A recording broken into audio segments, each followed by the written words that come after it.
Sa'yo ang aming awit, dinggin ang aming tinig, isisigaw sa buong mundo.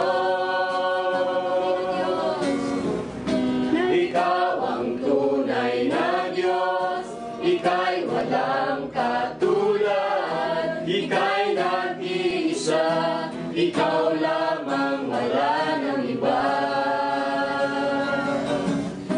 Sa'yo ang aming awit, dinggin ang aming tinig, isisigaw sa buong mundo. Isisigaw sa buong mundo. Isisigaw sa buong mundo. Kadakilaan mo.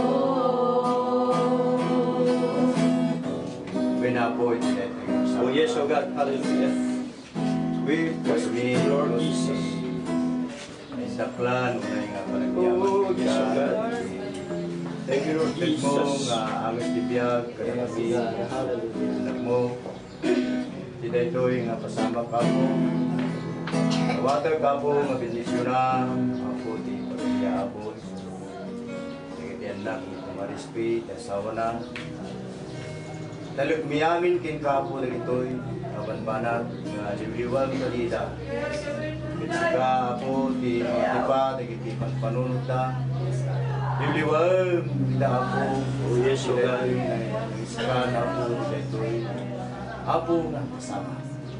Si Kapo, iti magtanggal, itiyagda, pinapanawan ni pamilya ni Marispi. Alaman ka di, apo maliliwag, iti panunod. Ida ito yung aldaw, si panakaitabon ni Sister Apo, ka na kami amin, sabi, sa lunat mi Apo, makipagmaymay sa Yes, oh God, hallelujah. Nagsika, o Diyos, awan sa bali, umigitan kami, tidak ito nga marami, tidak ito yung aldaw, nga tas pinangitabon mi ni Marispi Apo, kitsika, Apo di mong salabog, kanagkandag na, yung liwang ida, ay wanam, Apo yung ang runat asawa na, di kita kagabagyan na, kitang mumi, Apo nga nasakit, iti mapanawan, yung Diyos, hallelujah. Kas ko na, Apo, nabuhol kami di Tabo. Nagsubli kami tumbalang Apo di Tabo. Ngam Apo, tigapatgan, Apo, nalagip na kamot, Apo, kanay dayo nakamot, ni Marispi, Apo, Diyos. Ang mo, nga naliwliwan, iti dahito yung kapsat, iti mo, Apo. Bendisyon ni Pastora Marisa, nga iti mangibiyat, isawong iti dahito yung aldaw. Gas, Apo, kalpasan na, tulong minto. Yes, God, hallelujah. Iti Diyos, iti ko namin, iti dahito yung pamilya, ikam kaniti nalawag na pagpanunan. Dayaw ka Apo, sika ako Diyos timang patal na kadapola. Amen, God, hallelujah. Thank you Lord, thank you Jesus. Jesus name. Amen. Praise God. Kapsat, kanyang kay Apo, magiging ang kalimat na nag-desisyon damat na ngunit tinag-church naman ni Mama dapat isungat ni mga service ng kapsat. Katakas na niya mensahe nila, kunanan ti kakapsat Ecclesiastes chapter 3 verses 1 to 2 kunana. There is a time for everything and a season for every activity under heaven. Verse 2, a time to be born and a time to die, a time to plant and a time to uproot. So talagang madumtang kakapsat. So mapantayo amin dito ay dumtang na iti nga panawan, inyay garod hat tayo magkapadan. Itaoray pa ni Marcos kakabsak na nagmayaman, nakanmutlat talay ito kas kinakasasaan. Oray pa dahil di hari kong reyna, ang damat mabayadan kakabsat tibiyagda, dagiti ada ti pagkatang na ti agas, oray pa kakabsat, akan na ti St. Luke's, makatimet, handang mapigilan, kapot ako nanat nga, a time to be born and a time to die. So dumteng kakabsat. So iti dahil nga aldaw, iti ipapatay talaga nga dumteng. Basit man, ubing, menudakkel talaga nga mapantayo. Kat kuna na gamit iti kakabsat, nga una na dito ay Psalms chapter 39 verse 4.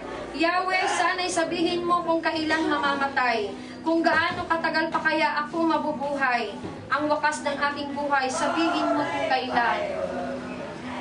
So dito si David po nagtatanong kung kailan hahaba pa kaya ang buhay niya. Si Manispe hanggang 47 years old, mayroon namang 100, mayroon namang kasisilang pa lang. At dapat di pala siya ni nanay na awanan na tayo. So dito po, kailan po, sabihin mo, sabi sa Panginoon. Pero ang kamatayan po ay nakasalalay sa kagustuhan ng ating Panginoon kung kailan. At dapat yung pakamatay, hamot nga matay. Nga, at dapat las-las, ang lata nga, matuluyan nga matay. Kaputa, di pagayatan ni Apo Diyos, di intudig ni Apo Diyos. Kasi man yung ispidato yung titudig na matan, nga tawon, kat niya garot, kagyaman talata ni Apo tanang amo na ni Apo Diyos itibiyang na. Katamo yung idi Sunday before nga, hindi nga tao ng ating parbangon ti Baptist. Kasi Sunday na nakatungtong ko, pwede pa kami gimata kakabsat ko na umayak ton, kunana ta, sila nawaya-waya anak kan, hindi kabura na kanong, nagkakabatidan. Kanya nga garot. So nga, gaman yung tapo ta na-release pa yung bago nga inara ni Apo Diyos. Kat hantayo garot amo no ka ano. Kat kunana di may isa, amok lang ko mga ijayak nga matay, lumisi ako ma. Nya, yung ganda maghanap ko malagbiyahe, talaga nga mapanan mga ko mga napanagbangka, kunadahan ko manalmos. Amo tayo garod, hantayo magarod amo kakabsat. So nga, pantay kung paano kumatoy ka baka mataya, hantay yung magarod amo. So nga, hantay lang na malisyan. So dahil dapat hantay yung manisyan. So, kung sabi po sa Job 14:1-2, ang buhay ng tao ay maikli at batbat ng hirap. Natuto yung parang damo, namumukadkad na parang bulaklak. So ang buhay po ng tao talaga, o may kasano pa ating tugong, nagadot ni vitamins ni Eddie Garcia, 17 na vitamins. Tapno lang mamintain jibyak na, kan bumayag, pumigsa pa isuda, taga-pista pa'y kapabsat, ng maiklit po talaga ang buhay ng tao at batbat ng hirap. Kahit sabihin po nating mayaman na sila, mayroong hirap sa kanila. Apay makaturog tagarot. Bambantayan na lang na dagi diluplugan dan. Dagi di kahadiyero da, dagi di alahas da. Nya, at dati gwardyada, hanggang makaturog na saya at kaputa madandanagan da nga. At dati matakaw, ino, at dati mang kaor kanyada. Kaya natuto yung parang damo, talagang kumkumbot tayo mga nakakabsat. Nauray no, anong tayo, talagang no, adult 15, ala pang kumbot ka ng tikod-budit tayo.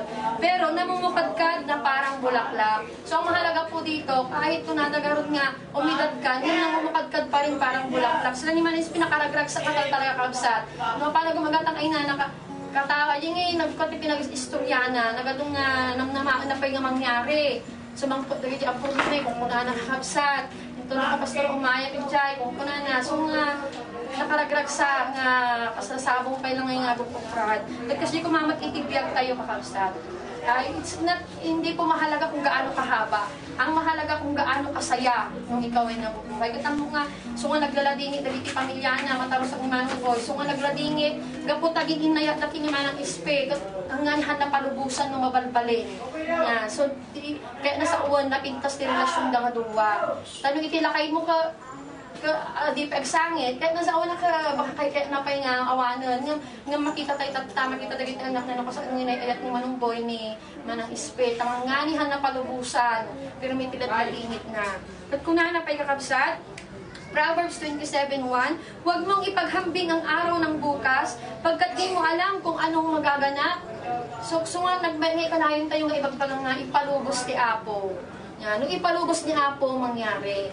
Haan nga mangyari. So, ang tayo pagka na kastoy, umayag tawin no, mangtudak to, agi pang pangako tayo, kapsatahan tayo ang motibyag tayo. So, pagkatiwala lang po natin sa ating pong Panginoon. Ang tayo bagang nga, atibiyag ko, nakastoy, kastay.